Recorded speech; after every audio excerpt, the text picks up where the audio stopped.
The book I want to share with you right now is called Love, Z.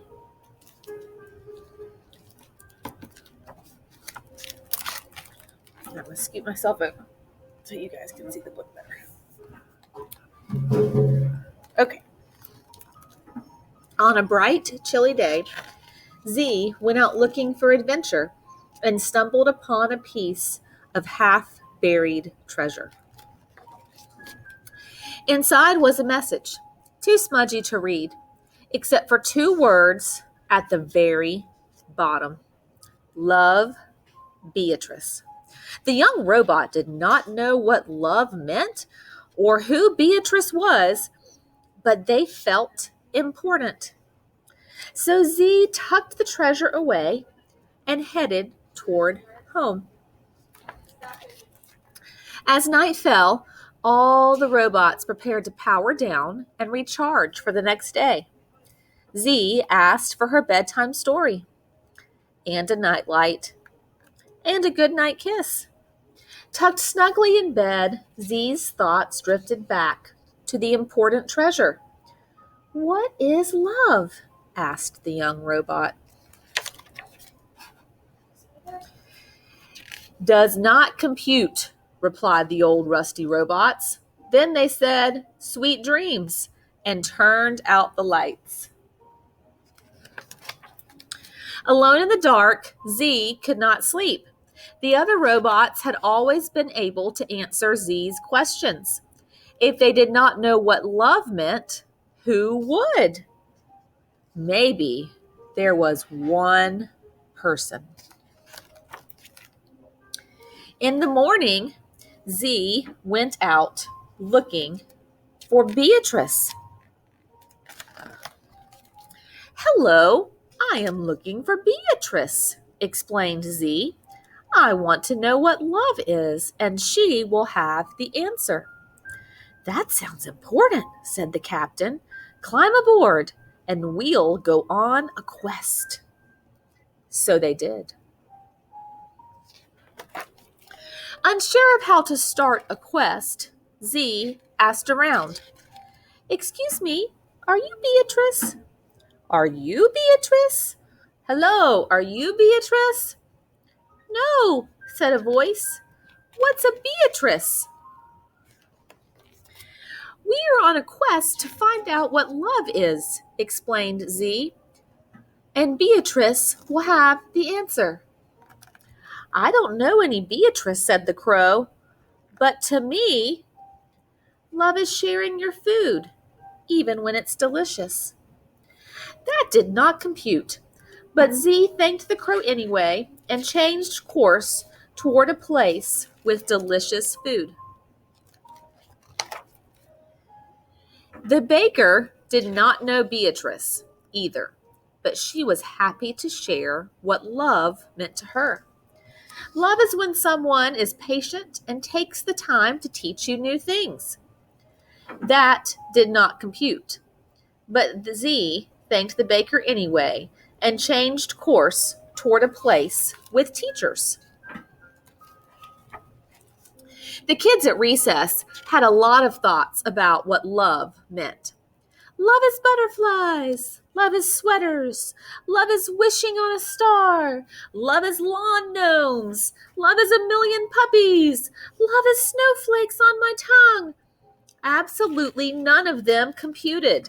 But Z thanked the students anyway and had no idea what to go in search of. What if they never found Beatrice?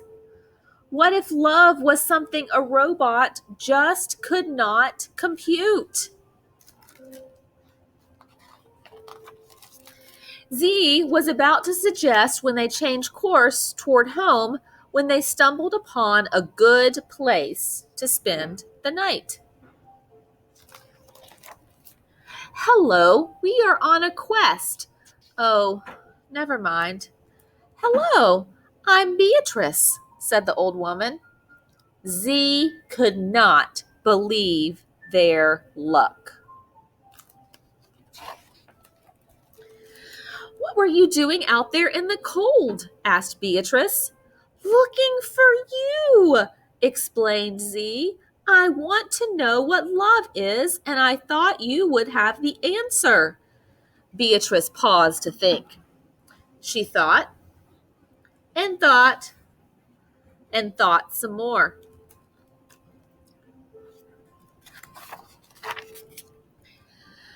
Love is difficult to explain. It's warm and cozy and safe. You'll know it when you feel it. Z hoped she was right. It's getting late, said Beatrice. Let's get some rest.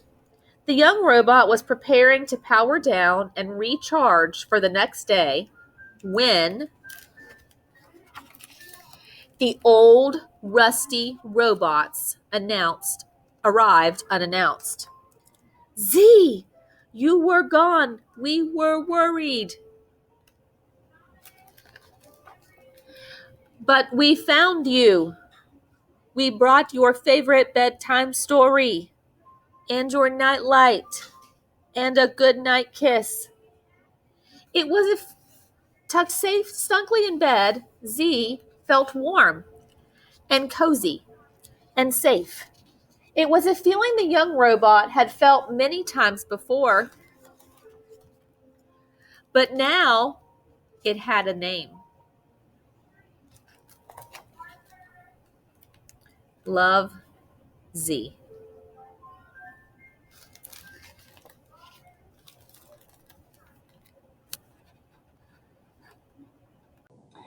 Okay, so now what we're going to do is we are going to draw our friend Z from the book Love, Z. And Z is right here, this robot. So as you can see, you're going to need some black, gray, yellow, or orange, and that will work for you to draw that. So I'm going to pause and give you guys a second to get paper from your teacher, as well as a pencil, black, gray, and orange. Okay, so I'm going to use my black marker to draw Z, but you might want to start with the pencil if you're afraid you're going to make mistakes. And so the first thing we're going to do is we're going to draw a big rectangle almost towards the top of the paper, but we need to leave some room for Z's hat. So let me scoot this back so you guys can see how far down I'm going to draw it. I'm going to draw about right there. That way I still have room for the hat. So I'm going to draw just a rectangle right here, the whole size of the paper.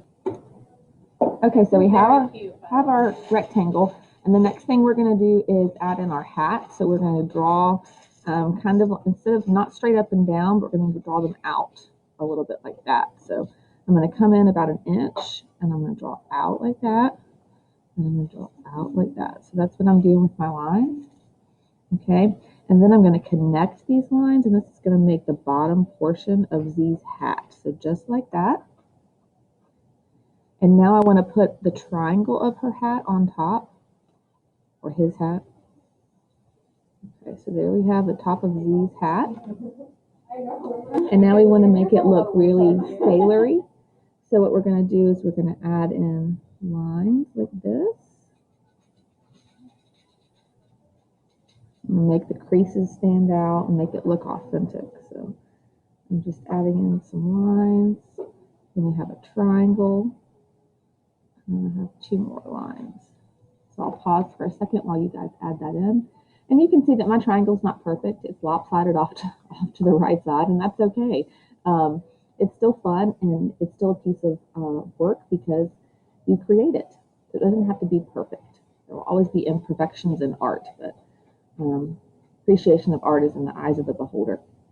Okay, so we have our hat done, and now what we want to do is we want to add Z's eyes. So I'm going to draw 2 big ovals, and she has a pretty big space between the eyes. So I'm going to draw an oval here, and then over here towards the end of that, I'm going to draw another big oval. And you can see, again, my ovals aren't the same size, and that's okay, but they do take up most of the rectangle. Next thing I'm going to do is work on the nose, and I'm going to draw a semicircle, kind of right here, down towards the bottom of where the eyes are. And then I'm going to leave a little space above there, and I'm going to draw 2 lines up like this. And that gives me the nose. And next thing I'm going to do is draw the smile, just like that. And now we're going to start drawing the body. And so we want Z to look 3D. So I'm going to draw 2 little lines. I'm going to draw a line there that kind of comes in some, and then I'm going to draw a line here that comes in some. And now I'm going to connect those lines.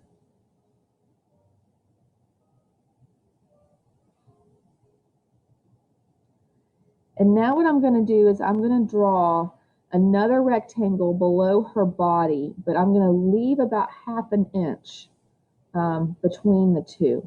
So I don't want to connect them. Good morning, Wednesday. I'm going to draw my box.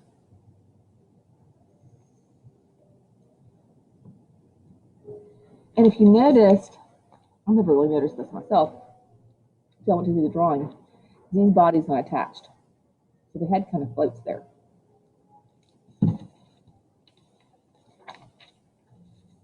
And so now I want to make this bottom part of her body 3D. So I'm going to draw in a little bit there on each side, and then I'm going to connect them.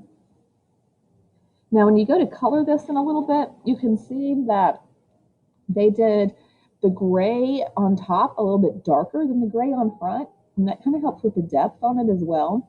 So that's something to keep in mind.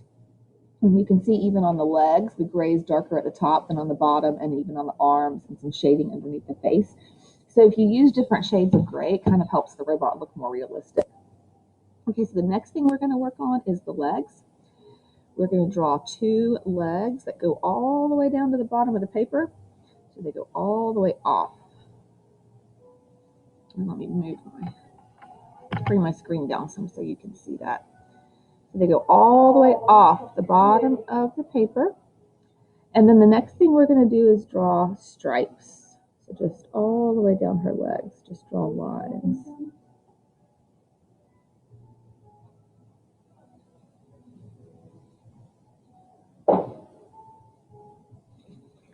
And then, now that we have the legs, we want to add in the arms. And so what I'm going to do is on each side, I'm going to draw just a half circle, just like that. And I drew it up too far on that one. We should have started down there. So if I had an eraser on my pen, I would erase that and move it down there, but that's okay. And then I want to draw inner circles. So what I have is kind of a rainbow, and that kind of makes it look like the arms are behind the robot. And then I'm going to draw lines on the arms, just like I did on the legs, on both sides. And I'll pause for a second and give you guys some time to catch up.